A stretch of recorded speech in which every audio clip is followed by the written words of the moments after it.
At times you get familiar with a product line for the years of consistency in just how well it performs and sets the benchmark for arguably being the best. It almost makes you wonder what more can be done to set the benchmark again. Well, the Razer Blade 16 takes what the 15 started, elevates it to the next level, sets the benchmark again, and looks to finish any competition that stands in its way.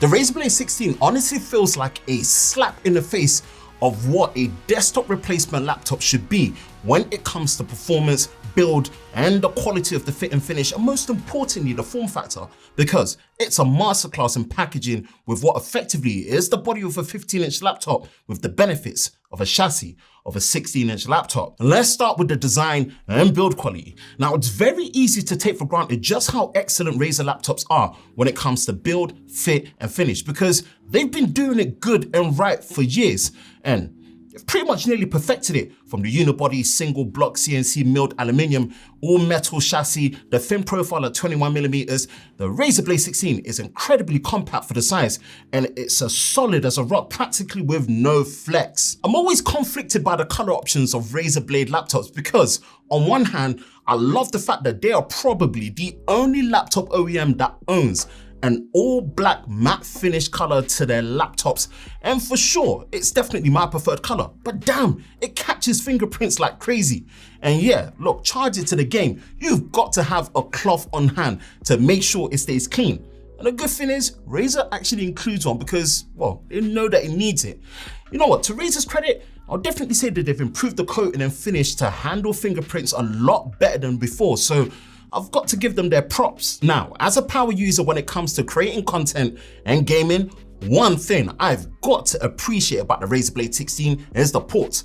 On the left side, you've got two USB-A ports with 3.2 Gen 2 speeds, one USB-C port with 3.2 Gen 2 speeds, and one 3.5mm audio port, and of course the reversible power port. On the right-hand side, there's another USB-A port with 3.2 Gen 2 speeds, a Thunderbolt 4 port in the shape of USB-C, my absolute favorite being a full-size HDMI 2.1 port with the full 48 gigabits per second bandwidth for 4K 120Hz and 8K 60Hz support. Heck, with display stream compression DSC, you can even get access to 4K 240Hz. And the most important port for me as a content creator has got to be the full-size SD card slot, which is running at UHS 2 speeds. For wireless connectivity, there is Wi-Fi 6E and the latest Bluetooth 5.3.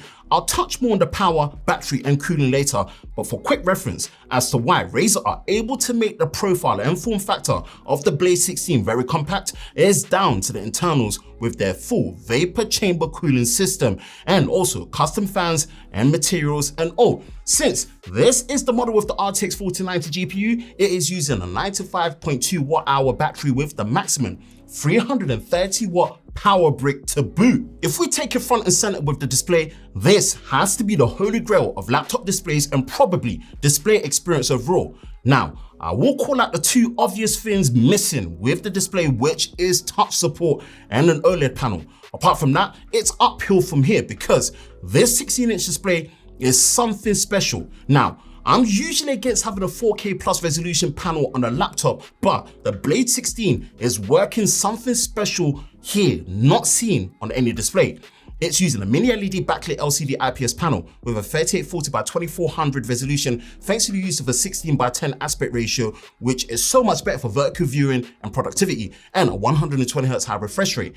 That alone would have been enough for a top tier display experience, but this display has a secret trick up its sleeve with a second native resolution and refresh rate at 1920 by 1200 and a super 240Hz high refresh rate, all with NVIDIA G-Sync VRR support. Now look, I'm happy to be called out as someone that's been living under a rock, but I ain't ever seen a display with 2 native resolutions and refresh rates, which means this particular SKU of the Blade 16 is the world's first dual mode mini LED display. Again, warn how that works later on, but for quick reference, the Razer Synapse app is where the magic happens. If having your cake and eating it was a person, it would definitely be this display, because if you're more into content creation and value a sharp, color accurate and bright panel with a touch of the smoothness that comes with 120 Hz, then this is for you. Or maybe in this case it's all for me. But if you're someone that's into esports games and wanted to maximize on seeing all the FPS on tap at 1080p, 240 Hz, then you can do that too. Backed with the 4.66mm bezels and also the high screen to body ratio and the improved webcam with Windows Hello Face Unlock, this is how you do a 16-inch display. And oh, Razer, a nice touch with the security slide on the webcam as well. The keyboard, trackpad, and speakers are ridiculous on the Blade 16, and I mean that in a good way. Now look, I usually struggle with trackpads, speakers, and especially getting used to the keyboard typing experience on Windows laptops. But here, this was not the case with the Blade 16, which was a pleasant surprise. Trackpad first, and for context, this is my Galaxy S23 Ultra. And if you place it on top of the trackpad, you can see that the trackpad is still taller and wider than the S23 Ultra. So yes, space is plenty. Backed with the use of Windows Precision drivers and a smooth glass surface, this trackpad out of the box is a work of art. And yes, of course, when you're gaming, you're definitely going to be using a separate mouse. But for content creation and normal use, this glides like a dream. Most laptop makers fall into what I feel like is a trap when it comes to adding a number pad to the keyboard when it comes to the larger 15-16-inch laptops. And I get why that's the case really, but for me, the experience never adds up because 2 things happen. You end up with an off-axis, off-center trackpad, or either a laptop with squashed, smaller keys that then cause issues with mistyping, which also in turn, because of the extra space taken by the number pad, takes up space where the speakers are also compromised. That just isn't the case here with the Blade 16 because the keyboard took no time getting used to. And I know some have stated that, look, probably having more travel to the keys would have been preferred, but for me, it's been good. And if you've also preferred the experience of this video and you've gotten this far, then be sure to like and also subscribe.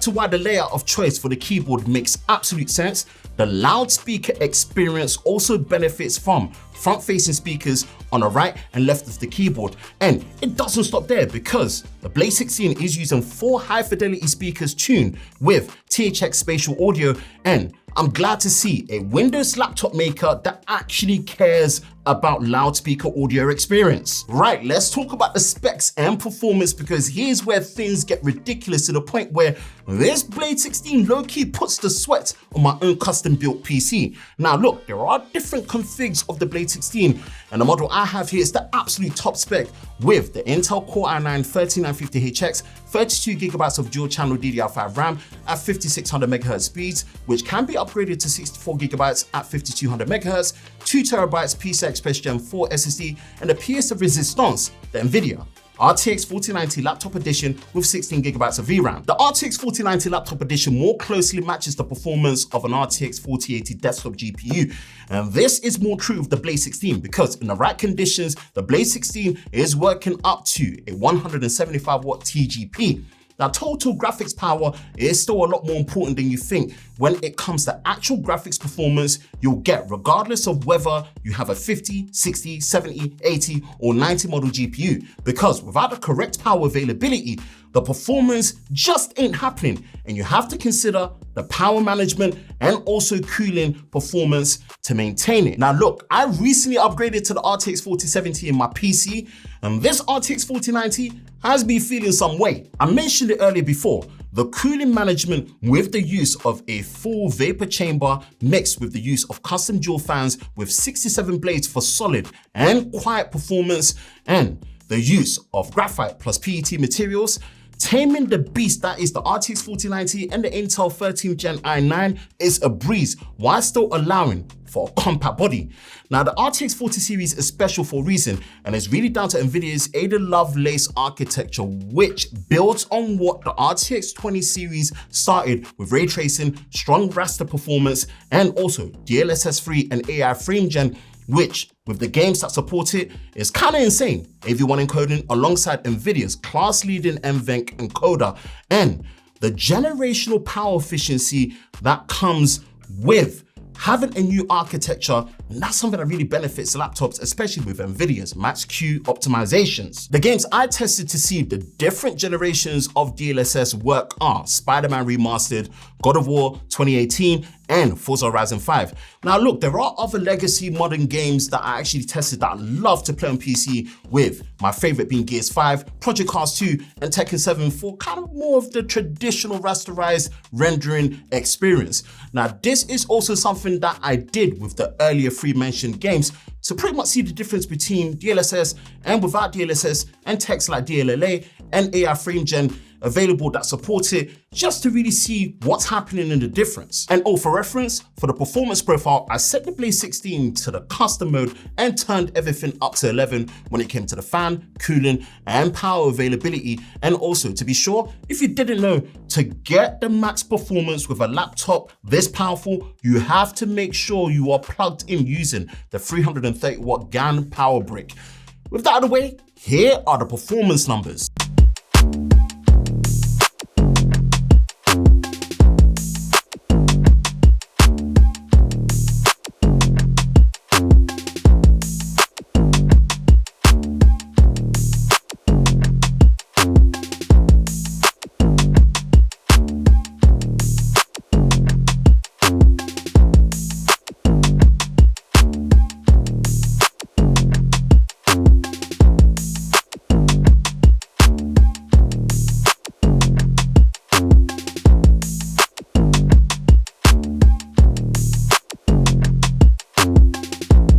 Needless to say, the performance numbers, even without any image upscaling tech enabled like DLSS and frame gen, is impressive. But to have that on tap, especially for a game like Spider-Man Remastered, for example, this really puts the gaming experience in a different league. Now for content creation, I took one of my most recent multi-layer 4K projects through into Premiere Pro to see how it performed when it came to timeline playback and also timeline performance and exporting performance as well. Now, mind you, I'm using highly compressed H.265 HEVC files in 4K 4210-bit color with a mix of 60 and 24 FPS footage with grades, effects, and motion. Here are also the results.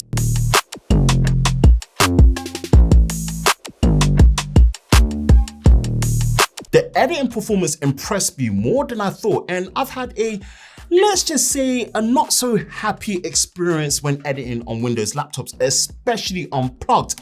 But the Blade 16 showed up well.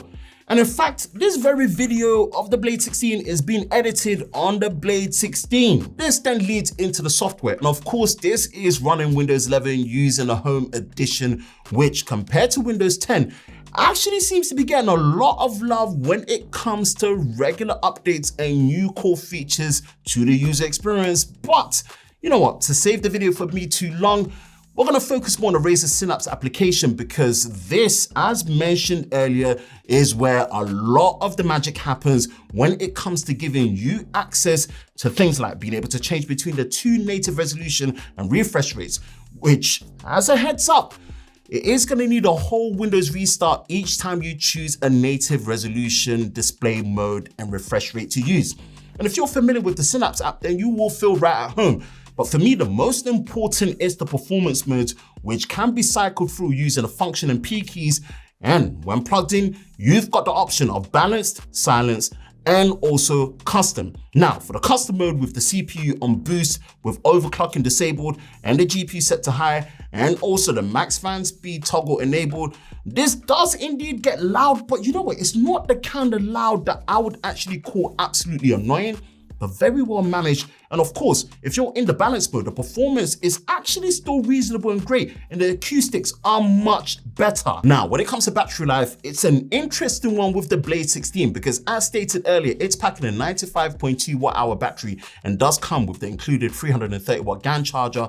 And also, this is what you use to get maximum performance. Now, the only thing I would have liked is the charger not to be right angled, because when plugged facing the direction of ports, it pretty much blocks it. Another additional benefit is the Thunderbolt 4 port on the right, which supports charging speeds up to 100 watts using a power delivery standard. And if you actually come to think of it, this comes in clutch when it comes to content creation, because rather than actually using the big 330 watt power brick, which is actually compact in itself, if you want a lightweight travel setup, you can just use a 100 watt charger that actually supports it over power delivery. Now again, bear in mind battery life, especially when unplugged, is heavily dependent on things like screen brightness, resolution, refresh rate, and other factors to consider, like the type of apps you're using. That being said, I was getting around 6 to 7 hours of battery life with mixed usage around web browsing, normal word processing, and watching things like 4K videos. Now, really, this does feel par for the course for a laptop this powerful with this kind of performance and also cooling to deal with. So overall, I'll say it's a good look.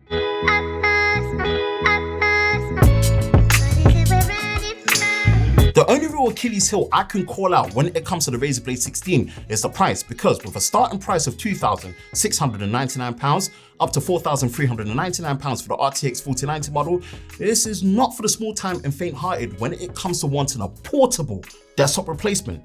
But this isn't just any desktop replacement. In fact, this sets a whole new benchmark in what should be considered a desktop replacement, with how versatile the display is and also the performance wrapped in this high quality compact body machine and all the ports you need.